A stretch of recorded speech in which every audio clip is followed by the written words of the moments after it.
Hey guys, John V here from PhoneArena. You're watching our in-depth video review of the Pantech Flex for AT&T. It's available right now. You can pick it up for $50 a 2-year contract. So super affordable, but surprisingly packing some great specs under the hood. For example, you get a dual-core 1.5 gigahertz processor, you get 4G LTE connectivity, and also a large 4.3-inch QHD Super AMOLED display. And the cool thing about it, it's packaged with this nice-looking industrial design. So we're going to find out if this handset can really flex its muscles over its rivals. Remarkably, the Flex is the most premium device we've seen out of Pantech's camp. We definitely like its solid industrial design, which is most evident in the rear. You have this metallic plating complemented with the soft touch surfaces on the top and bottom. It's not too overbearing the hand to hold like some other larger handsets out there, and it's really skinny at 32/100ths of an inch thick. It's pretty uniform, and on top of that, its construction is pretty durable, and overall, we're very impressed with this offering. Adding some charm, the Pantech Flex features a 4.3-inch QHD Super AMOLED panel, so that's 540 by 960 pixels, and as we take a closer look, it does utilize the Pentel matrix arrangement, but nevertheless, nice crisp details. We're able to make out fine text with no problems at all. And on top of that, we definitely like the saturated colors that its panel has to produce, but its viewing angles aren't the best, and in outdoor usage, it tends to wash out, so it still needs shielded away from the sun, but nevertheless, it's a pleasant thing for the Pantech Flex. So above the display, you have the earpiece and the front-facing 2-megapixel camera, which is mainly reserved for video chatting and self-portraits. On the left edge, we find its rigid volume control has good feel to it and also solid tactile response. While on the right, you have the micro USB port for charging data connectivity, and you'll also have the dedicated power button, which is still rigid, has a nice tactile response, but it's less pronounced. And lastly, in the rear, you have the 8-megapixel autofocus camera with its LED flash. It has the ability to shoot 1080p videos. You have another microphone right there. The area here is for its speaker grill. And removing the back cover gives us access to its 1830 mAh battery, its SIM slot, and also micro SD card slot. So the handset's running Pantech's customized Android experience top of ice cream sandwich, and overall we're not too much of a fan about it just because it lacks the comprehensiveness of its rivals, but nevertheless you have the basics. For example, you have a ton of different personalization. Of course, you could change the various themes, wallpapers, and you have all the useful widgets that you come to expect with Android, and with the app panel it's laid out in your traditional grid-like view.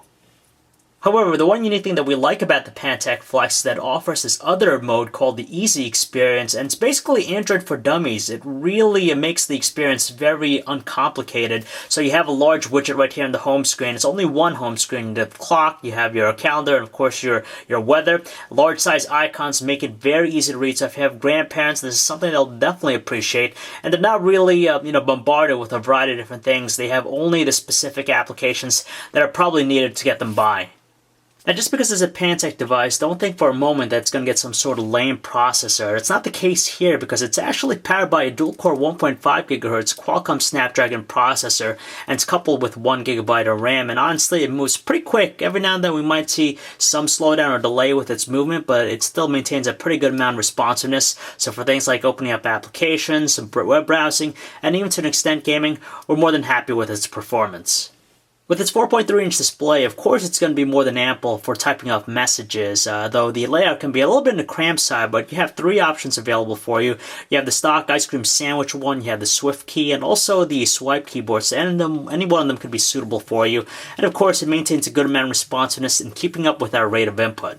Another surprising feature available with the Pantech Flex is that it offers support for AT&T's 4G LTE network. So if you're in an area that has the coverage, you'll definitely benefit from it. As far as the web browsing experience, it's more than tolerable. For the most part, it maintains a good amount of responsiveness with its navigational controls. But if you run across sites that have a lot of flash content, you'll notice some delays or even some stutters with its performance. But nevertheless, you get that desktop-like experience. And we also like it that it's also integrated with a lot of social networking services out there. Since it's running Pantech's customized Android experience, we also get a music player from Pantech, in addition to the Google Play Music application. As far as style and also presentation, it's pretty conventional, nothing too spectacular about it. It functions alright. And as far as the audio quality is concerned, if you have the Dolby Mobile setting off, it tends to sound a little bit screechy at the loudest volume setting, but with it on, it kind of enhances the treble for a little bit stronger tones. When it comes to watching videos, the handset offers a wide array of support for different codecs. You have DivX, MPEG-4, H.264, and even XVID. The video wave here is encoded in DivX 1920 by 1080 resolution, and of course with its 4.3-inch Super AMOLED display, it's definitely nice to look at, very attractive with its saturated colors, and on top of that, it's moving at a speedy rate, so it offers a great experience. For a Pantech device, the quality produced by its 8-megapixel autofocus camera is still a slightly improvement over previous offerings, but it still pales in comparison to some of the other higher-end devices out there in the market. Details outdoors tend to be a little bit on the soft side, and colors are rather washed out looking, and it struggles with dynamic range, so you kind of notice the exposure being jumpy. In lower lighting conditions, there's a presence of graininess and even softer looking color tones. Worst part is that it has a very slow shutter speed, so if you don't hold your hand steady, images tend to come out blurry.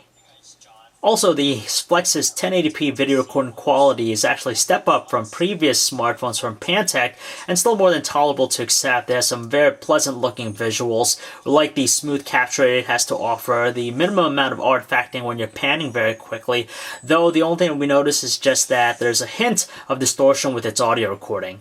Calling quality could have fared better with the handset, just because with the earpiece we like its volume output, but there's a little hint of crackle with voices at the loudest volume setting. On the other end of the line, the callers didn't have too much of an issue. They were greeted with pleasant sounding voices with minimum background noise, but the same crackling tones are evident again with the speakerphone.